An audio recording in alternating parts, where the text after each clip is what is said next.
Good afternoon, ladies and gentlemen, and welcome to another episode of the Daily Friend Show. I'm your host, Nicholas Lorimer, today joined by Mr. Michael Morris. Let's get into our news stories of today.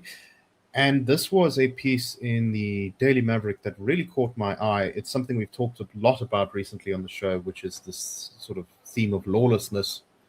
And I'm just going to go a little bit into some of the details from this because there's a lot of good stuff. Um, there's a group operating in Orange Farm, or at least they originally began operating in Orange Farm in the south of Johannesburg, called Amadoda Imizi. This translates from Zulu as the men of the homesteads. It's a group of Orange Farm community members who say that they want to restore justice to their community because the policing system has failed. The story begins with a brief discussion of a guy who approached these people, saying he knew of a plot to rob a woman who recently settled in the area of 20,000 to 30,000 rand. These guys showed up and basically uh, shook down the guys and pressured them into confessing, um, and then let them go. In this case, uh, in many cases, however, this group will beat people with shambok, and they almost always film the activities and put them on social media. The stuff is often very public. Um, the One of the leaders of the group says the formation of Amadoda Imizi was not sparked by ideology, rather it was sparked by urgency. It was formed by accident. He said that a group of young men returned home from their initiation ceremony in April of 2025, not as men but as gangsters. Quote, not approach the initiation custom the right way. They just go without any reflection on whether it aligns with specific cultures or not. And culturally, that can be a problem. They come back with pangas, knives, guns, and other dangerous weapons and terrorize and rob communities. There was blood on the pavement. We could not sit and fold our arms as men. At that time, gangs such as Ndondo and the 50s were brazen and very dangerous. They were hacking people with pangas. They had no mercy, and we could not sit and fold our arms as men when things were clearly falling apart. Luckily, local men responded positively to our initiative, and we are happy with the initiative. That is where we begin. Our aim is, one, to fix our children, fix our neighborhood, and fix our environment. They say on their Facebook page they are not under any political party. They are not working for any organization. They are on their own. They were originally an all-male group, although some women have joined to help them deal with matters that deal with women and children. Some of their social media videos include one where a woman who is supposedly a traditional healer who was insulting people is being whipped with a shambok for insulting members of the group. She's filmed crying and twisting on the floor. In another, an elderly man confesses to selling contents of his family house, such as furniture to feed his drug addiction, saying that he sold furniture to a Mozambican man named Andres. In another, a young man sweats as he confesses to stealing a phone and that he promises to point out the person he sold the phone to. Apparently, according to the group, there are police officers who say that they're sort of kind of pleased with what the group is doing, and that for them it's reducing the amount of stuff they have to, the sort of workload and stress on them. When SAPS was approached by the Daily Maverick, they did not respond for comment, which is unfortunately very usual for the police. One person was killed by this group, and 4 members face murder charges. The leader, who is quoted in the story, says, it wasn't intentional. Some people have thin skulls such that a light blow can be fatal. This is what I think happened in this rare case. A lot of people in this community who were interviewed by the journalists said that they appreciated the group. They thought that it had helped them solve problems with family issues. An abusive brother, one woman said was good. Another said that gangsters in the area had been chased away. Another person said that they had had stuff stolen from them, recovered by this group, and was quoted here saying, the police are not helping. They would have taken me around the township in their van without any help after this person was kidnapped, but this group recovered everything. On its Facebook page, Amadoda Imizi says, quote, yes, the law stands, and taking it into your own hands is not good. But what do you do when all hope is lost and you have nowhere to turn to? Yeah, Michael. Story like this, it's I think, sadly, very illustrative of the place we are nationally right now. And this is the sort of ultimate companion piece to the stuff that's going on at the Matlanga Commission, right? The sort of complete trust of collapse in the police, in the capacity of the police to actually enforce stuff. This is clearly not a good development.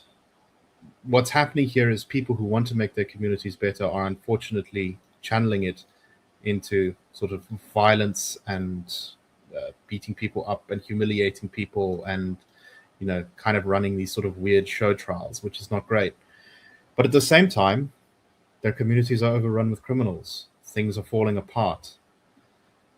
I have a sympathy for them, even if I think this is wrong. What's your take on this? Yeah, I mean, I'd even, at the risk of annoying some of our listeners, take it a bit wider and say, what we're seeing here is the kind of mean streets version of what his devotees keep insisting is Donald Trump's approach to solution-based politics. It's some or other end, some good end, as you rightly point out, safer communities, less crime, less murderous activity. Can be justified, can justify any means, and here we have a fairly brutish one. I certainly don't want to go down the Trump path, but certainly in terms of our society, our lives, it's profoundly understandable, and that's tragic actually, but it is also very corrosive. It's corrosive, and it's a danger to all of us. It's and really a warning about the vital importance of institutional integrity and trust. If the public loses trust in our institutions or in any institution, its integrity is immediately corroded and falls away, and in its place comes something else, and that something else is very often an actor who is prepared to step in and act. It's all about taking the action that is, immediately available, that seems the obvious solution at that point, that seems to be, realistic and solution driven, and it produces an outcome that people can applaud. They immediately feel safer. Perhaps they feel that anyone who in the community who is engaged in illegal activity is going to be identified, stands to be identified, pulled out of the community, dealt with. So it does feel like a solution. It feels perhaps almost like a relief. And if I think, think in terms of my own life, I realize how privileged I am not to have to worry about anything other than perhaps going to the Claremont police station and laying a charge, or speaking to a detective and saying, this has happened, can you help me? And having some kind of reasonable expectation that maybe, something will arise. We pay for our own private security, as most middle-class people do. We have a bicycle patrol, these friendly guys who we greet every day. Everything's already cheery and everything works and everything seems fine. But I overlook perhaps the fact that millions of South Africans do not have these things. And what they do have is this constant terror of confronting often death. I mean, the prospect of death, never mind having all your vital belongings stolen. The cell phone stolen from a very poor person who depends on this for virtually everything in their life, everything that's anchoring and meaningful, their economic activity, their job, their access to their kids, they're keeping track of their lives, they're spending hours in taxis and on rough streets. The cell phone is an absolutely vital thing. That's stolen from you. I mean, it's bad enough for us, but for us, it doesn't have that life-threatening, that completely disruptive quality that it must have for many millions of South Africans. And if somebody steps in and says, "Don't worry, I will get your phone back," or "I will stop that guy from coming near you, and you will never have that risk again," you can understand the immense appeal of that. And that's, it's hard to say it, but it's a very dangerous thing in a society, is that institutional corrosion, and ultimately collapse, which is not going to serve us. Exactly. When you look at this, I just want to unpack this, why this is a solution stuff more, because I think it's not immediately obvious. As you say, there's it looks like it's solving a problem, right? Bad guys, people stand up in their community and they take charge and deal with it. And in the short term, I think it definitely is almost certainly going to improve things for a lot of people in these places. But when you look at what this group says its aim is to fix children, fix our neighborhood, and fix our environment, judged by that standard, I think ultimately this is a project that will fail. One of the reasons is that things are not static. If you start beating and catching criminals, well, they're going to start arming themselves. They're going to start forming bigger gangs. They're going to start fighting back because the things that are driving them into criminality are unfortunately still sticky. There are still things there. There's still the fact that many households grow up without fathers. There's still the fact that most people can't get jobs, or many people can't get jobs. There's the fact that, you've got all these problems with drugs and just a kind of culture of violence. And those are not solved by catching or beating a few, young men who have gone on the wrong path. Unfortunately, you need much more, as you say, Michael, stronger institutions to deal with that kind of stuff. You need a police service that works. You need jobs. You need social workers. You need an ability to deal with drugs, both at a supply level and a demand level. All those things need to be done. And the other alternative of what could happen to a group like this is it starts off with sort of noble intentions. We're people standing up for our community.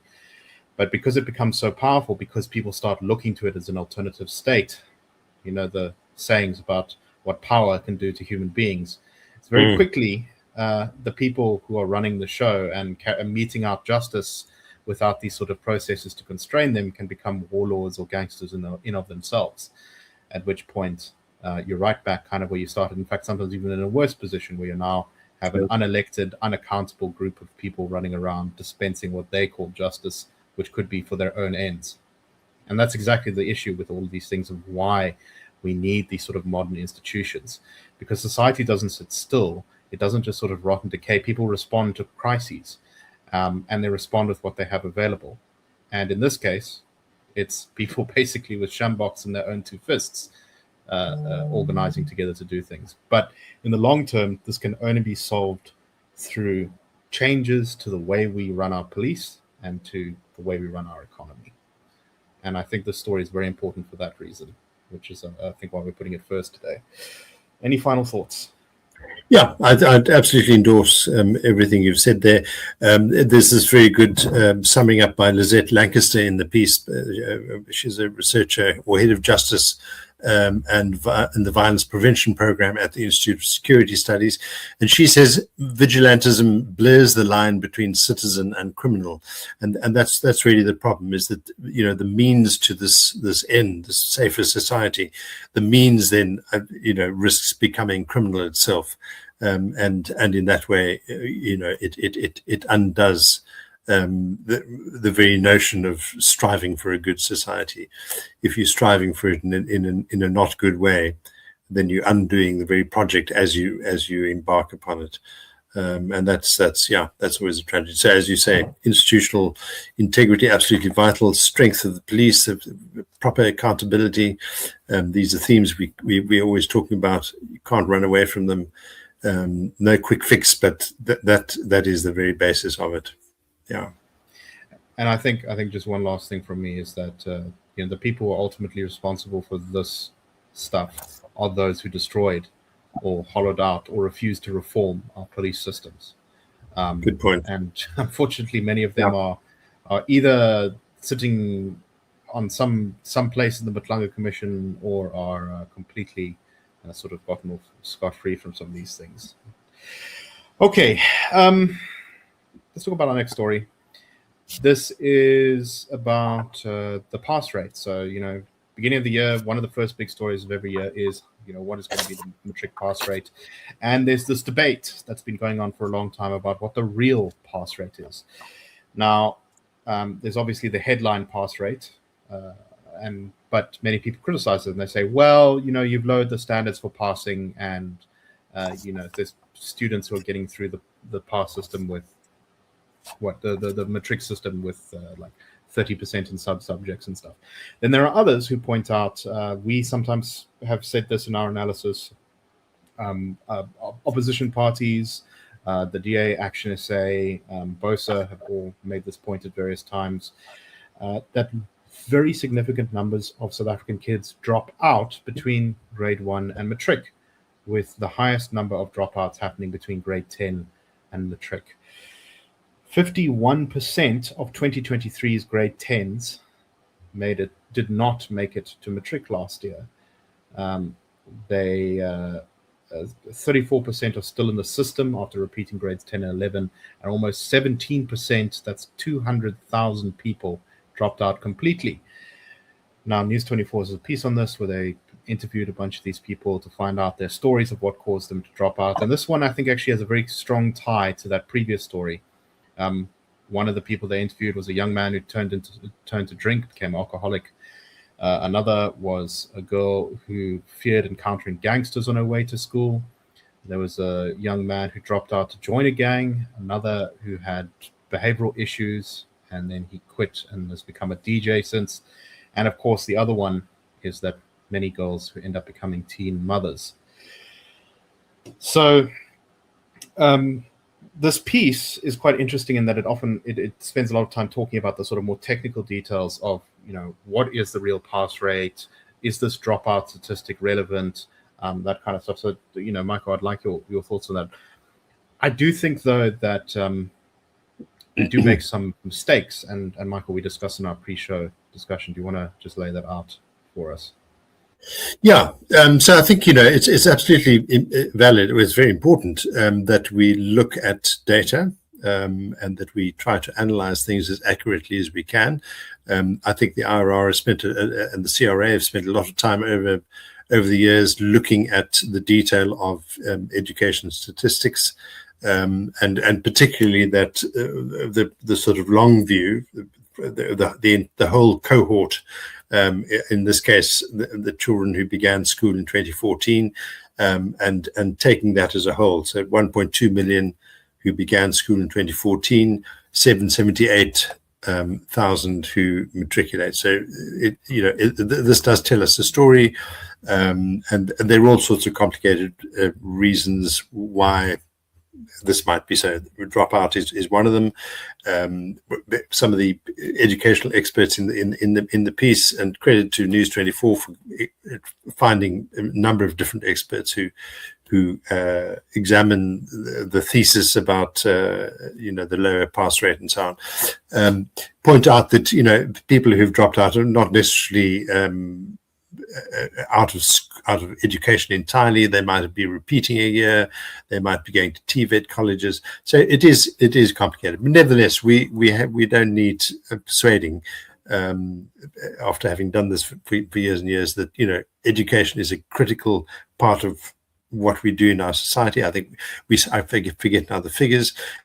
We spend vast sums of money on our schooling, and we should really be getting better results. No question. Education and debt servicing costs are the biggest parts of our national budget, basically. There we go. So we're investing a huge amount in what the piece constantly refers to as the system. I quite like that, and it's absolutely right that we should be focusing public attention on what ought to be done.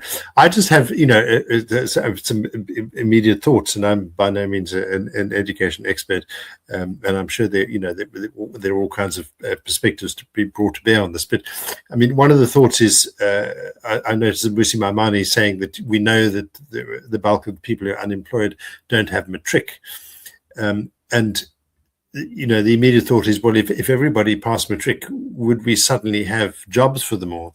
And in our pre-show discussion, Nicholas, you pushed back a little bit against my raising that, and I think it's very interesting that if you do have lots of high-performing young people coming into the economy, it's actually likely that you will be generating economic activity, greater economic activity, or more of them will likely get jobs.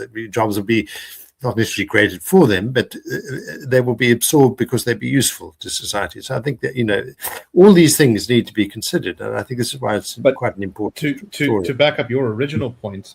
I do think that is a really serious issue, which is that if your economy isn't growing And yes, Yeah. skilled people are an input that can help grow your economy, but it's not the be all and end all. It's very Exactly. possible that if you keep all of the constraints that we do have on our economy, you will just have highly educated people sitting around. And you know what highly educated people sitting around do? They foment revolutions. This is Yeah. a pattern across history. Exactly. The middle class is always produces radical thinking. Yeah. And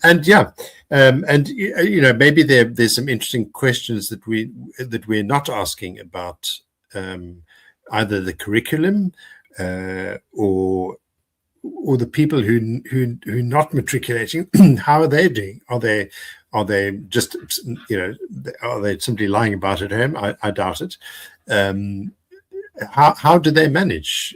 What is it that we can learn about what we need to be doing in our society to be stimulating the kinds of activities or the kinds of learning that really does or really do serve people best?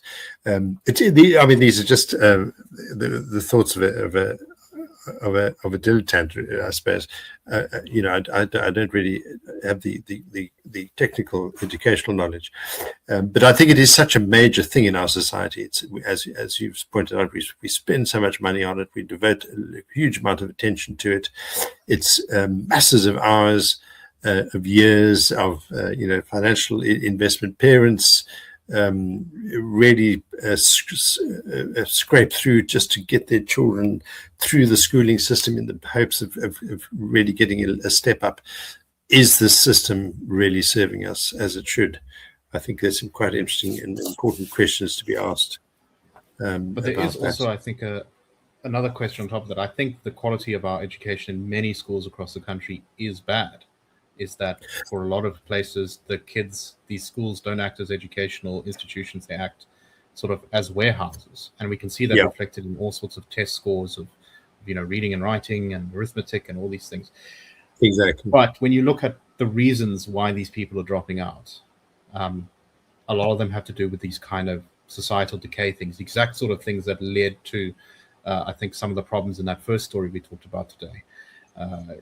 When you're getting pregnant as a teenager, when you're a young man who's joining a gang, when you're getting into drugs super young, all these things are to do with these kind of much bigger social and economic problems that are pushing you down the wrong path. And you can resist it. People have agency in these matters, but when that's the easiest way to swim, so to speak, when you swim with the tide rather than against it, it's much easier to get swept up in that direction.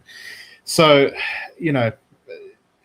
I think even if we had the best education system in the world, it wouldn't automatically fix this. You can't substitute sort of society, community, families with good schools, but having at least one good institution in people's lives does help a lot. And I think particularly for young people, and there are many stories of young people who have gotten a good education and has allowed them to escape difficult circumstances. So, as you say, complicated issue, but I think there's some important stuff here. And, what are some of the ways that you can prove this? Well, one of them is that you need to rein in unions like SADTU, which have allowed discipline in a whole bunch of poorer schools in particular to collapse completely to the point. And I don't mean from students, I mean from teachers. A lot of township schools are notorious for teachers who are absent or who show up late, or who show up drunk, or who are just not equipped to properly deal with the story. So you have to have teachers held to account and properly trained. You also need to have more choice, where parents can punish the system when it doesn't provide for their kids. Private school vouchers is something that we proposed on that level, which is that the government, instead of just paying these state schools, says, or you can take a voucher, and that voucher goes to whatever school you want. It's the same amount of money we would have spent on you as a student, and then you as a parent can pick things. And these are some of the changes we think would help to fix some of our education's problems. Okay, let's move on to our last story. This is another sign of the approaching local government elections. The ANC was having a National Executive Committee, Lekotla, or whatever these things are called, and they were discussing the path forward for the local government election. And Cyril Ramaphosa talked about the ANC needing to deploy capable leaders. He said, quote, "As we bring this Lekgotla to a close, we know the people of South Africa want the ANC to move beyond pronouncements and plans. The people want action. They want to see progress and an improvement in their quality of life, which they know the ANC has a great task to institute. People will judge us not so much by what we say, but by the impact of our programs have had on their daily lived experience. We need to have the wisdom and resolve to deploy the best amongst us to the areas of work that will have the greatest impact, whether that is to lead a municipality, build the organization, or build a united front for progressive change. This Lekgotla has stated, we cannot compromise on accountability. We cannot and must refuse to accept poor performance. We must have the courage to replace deployees who are not performing the tasks they are given. We must deploy cadres who can fulfill the responsibility of the position they occupy. We will implement the mechanisms for monitoring, evaluation, and accountability, so our decisions in this regard are based on evidence and not driven by factional or personal interests. The organization will use the markers to hold all public representatives and deployees accountable. This is non-negotiable. This must be done." So, Michael, obviously, that's a positive sentiment in the fact that he seems to be endorsing some sort of meritocracy. Of course, it's still deployed cadres, to every sphere rather than simply those who are the best. But okay, whatever. This is still progress. I do, however, think that this is sort of, firstly, I just don't really believe him that this is actually going to be done. And secondly, even if the ANC really made a proper go at it, I think it's a bit too little, too late. The system is so infused with corruption, and meritocracy cannot simply be, you can't click your fingers and just say, okay, we're going to be a meritocracy now. It doesn't work that easily. No. I mean, one almost feels sorry for Sir Ramaphosa because, I think he's a popular leader. We've seen that in poll after poll. People, like him and kind of trust him. Although much less than before. I mean, this is true, and I mean, and I'll be surprised. The history is not fairyland. It's realism deluxe. But he'd absolutely fly if he could summon a party that was accountable and meritorious and really worked hard and so on. And ultimately, I think here what we're seeing is the cost of insulating yourself from political judgment, which through all the things that the ANC does. The cost is ultimately that you don't have capable people. We all rely on accountability, competition, assessment of merit in our own lives to succeed or to keep doing what we're doing, to retain the integrity, to retain the respect that other people have for us, to retain our salaries. These are the fundamentals that are accepted.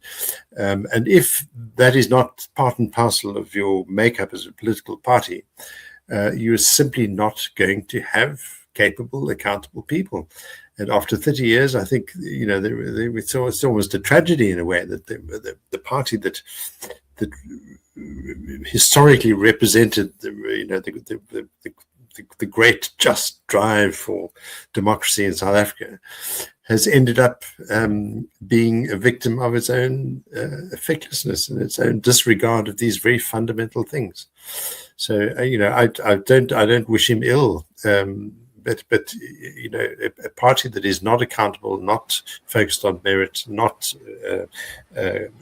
willing to find the best talent by competition is actually not going to serve the national interest. It's not going to be a good South African party. And voters are going to say, sorry, you've had your time. This always happens.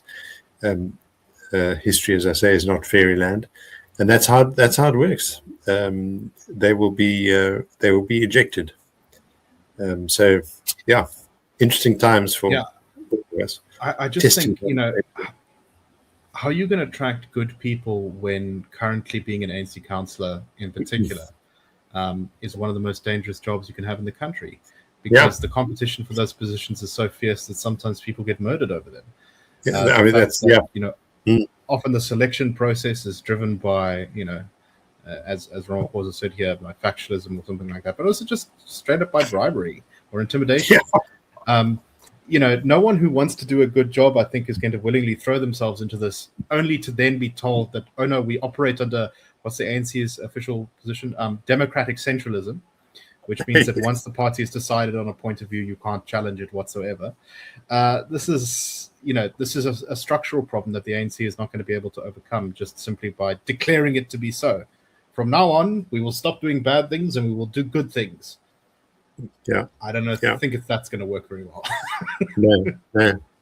And I mean, I haven't really, I don't know the ins and outs of all the ructions that have been going on in the DA. But what one is conscious of is that this is playing out in quite an ordinary sort of way in public, and nobody's committing harakiri because there's some story in the Sunday Times or wherever it is.